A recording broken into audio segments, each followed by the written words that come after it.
Ready for dictation start.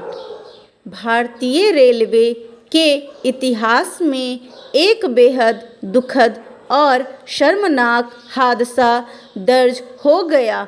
Odisha के बालासोर जिले में स्थित बहानगा बाजार स्टेशन एक बहुत अविश्वसनीय हादसे का गवाह बन गया।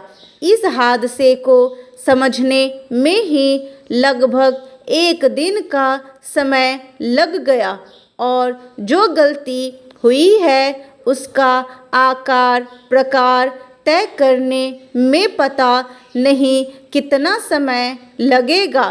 केंद्रीय रेल मंत्री अश्विनी वैष्णव ने रविवार को यह बताया कि दुर्घटना इलेक्ट्रॉनिक इंटरलॉकिंग में बदलाव की वजह से हुई है। रविवार सुबह तक 290 लोगों की मौत हुई है और करीब 1000 लोग घायल हैं। रेलवे सुरक्षा आयुक्त ने मामले की जांच की है और घटना की वजहों के साथ साथ इसके लिए जिम्मेदार लोगों की पहचान भी कर ली गई है। आमतौर पर रेलवे सामूहिक जिम्मेदारी के तहत दोषी या जिम्मेदार व्यक्ति के नाम उजागर करने से बचता है, पर अब यह परिपाटी बदलनी चाहिए। रेलवे ही नहीं, हर विभाग में जो गैर जिम्मेदार लोग हैं उन्हें चिन्हित करना चाहिए। बदलते दौर में सरकारों की जिम्मेदारी है कि किसी भी तरह की सेवा में नकारा लोगों को बर्दाश्त न किया जाए। साल 1995 के बाद यह सबसे घातक रेल दुर्घटना है और इससे बहुत कुछ सीखने की ज़रूरत है। पहले भी सुधार के अवसरों को हमने गंवाया है, पर अब सुधार से मुंह चुराने की रत्ती भर भी गुंजाइश नहीं है। दुनिया में सबसे अधिक आबादी वाला भारत और उसका ज़रूरत से ज़्यादा दबाव झेलता रेल ढांचा छटाक भर लापरवाही भी नहीं बर्दाश्त कर सकता। प्रधानमंत्री का दुर्घटना स्थल पर जाना और वहां रेल मंत्री का लगातार बचाव कार्य में जुटे रहना बेहतर संकेत है। सेवा के मामले में दिखावे का दौर अब पीछे छूट जाना चाहिए और हर सेवा को चाक चौबंद करना प्राथमिकता होनी चाहिए।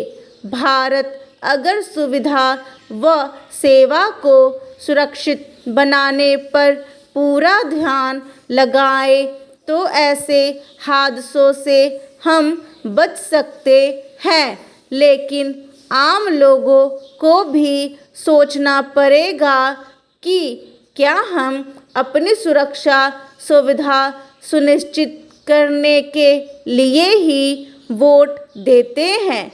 समय बदल रहा है।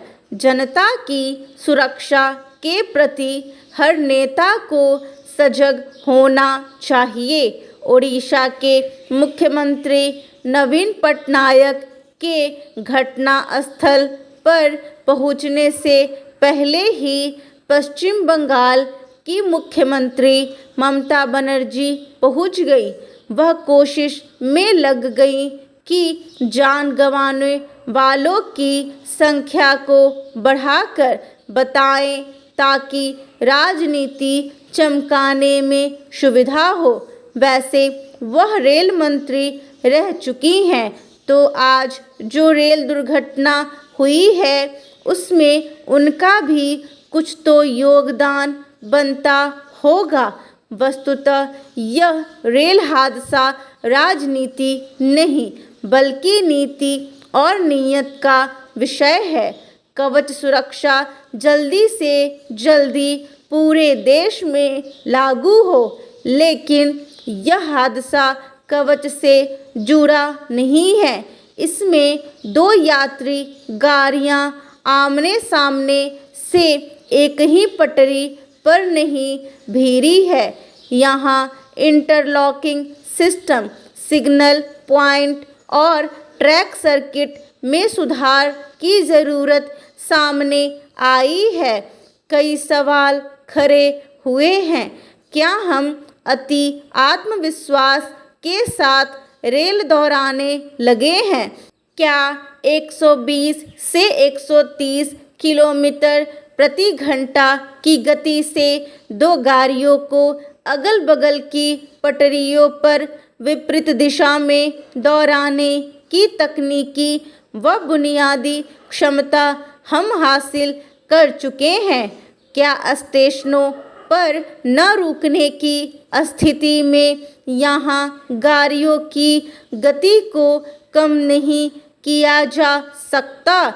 यात्रियों के भाग्य भरोसे रेलों को तेज दोहराने से पहले अपना पूरा इंतजाम देख लेना चाहिए।